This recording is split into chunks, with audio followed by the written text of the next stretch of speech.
Thank you very much. I am Ray Hall. I teach physics at California State University, Fresno. And this is my second gathering, and I'm delighted to be here at my first gathering. So that's me when I was a grad student. And last time I was at the gathering, I was able to tell you a story about my family history and how there's kind of a tendency to hoard things. And since 1990, I've been collecting what I call physics toys, objects of curiosity.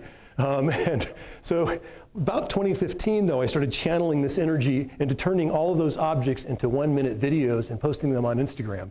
And it's been pretty successful. I was able to report to you last time that at that last gathering, I had about 892,000 followers. But in the last few years, I've actually got that up to 2 million followers. So the interest in physics has not abated. I'm delighted to tell you.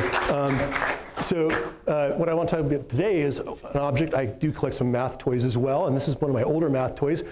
This awesome set of pentominoes came with that book. I don't know if you've seen that book before, but it's a pretty amazing book. But it turns out a physicist, mathematician team collaborated and found that there was 2,339 possible organizations of those tilings to make that particular rectangle fill. Well, it turns out that I wanted to take this to the next level, and I wanted to present something, a physical model of this, of course, but I kind of wanted to use colors to delineate the boundaries. So just color alone tells you which pentomino is which once it's assembled into the puzzle. I call this the 3-color challenge. And it turns out that an author that will be presenting in the next session, Muniz, showed that there's only 53 that can do this. There's 53 of those 2,000 plus can do that. So I went on eBay and I found this lovely set of pentominoes from Discovery Toys. But after many hours of trying, I could not find such a solution. So I had to ask myself the question, can I find a solution with this color set? So I turned to what I call recreational spreadsheeting. Actually, I didn't coin that term. I have to give that credit to mathematician extraordinaire Matt Parker. I think he might have registered it, so I'm gonna put that for safety. But he often waxes philosophically about the strengths of conditional formatting. And true, if you make a square grid, turns out that you can really represent pentominoes nicely on a spreadsheet. So I used this, and I was able to use some Visual Basic code, and I found indeed and confirmed the work of Muniz on this, and but a couple of take-homes that hadn't really hit home for me until I did this exercise. First of all, there weren't these solutions. I knew there was that many, but they weren't posted anywhere on the internet, so I've corrected that. So you can find these solutions online if you'd like to find them.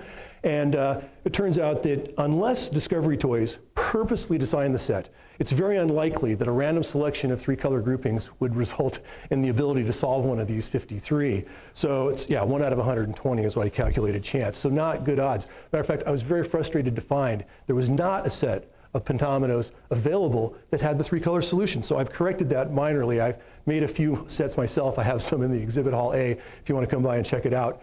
But I already had this search algorithm ready, so I noticed that there's actually 48 possible color schemes because there's some duplication, so-called isomers you might want to call them, so there's actually 48 color selections that will allow you a 3-color solution. The number 48 stuck in my mind a little bit. I thought, wow, okay, 8x6 grid. Could I somehow use my algorithm of trying to keep the colors separate to tile this grid with all 48 solutions? And it turns out, yeah, I just put a simple backtracking algorithm, let it run for a couple days, and I found this rather pretty tiling that I wanted to share with this group. I thought you might appreciate it. So this I call, oh, thank you.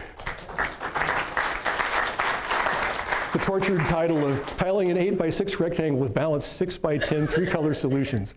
So thank you. Of course, physics is my thing, so my toy for you, my gift, is a thing I call the polarizing puzzle. Take a look at this puzzle, and it uses a couple of polarizing sheets, so it assumes a little knowledge about linear polarization. However, when you're done and you've solved the puzzle, a couple more steps await you. Don't throw away the wrapper. It's optically active.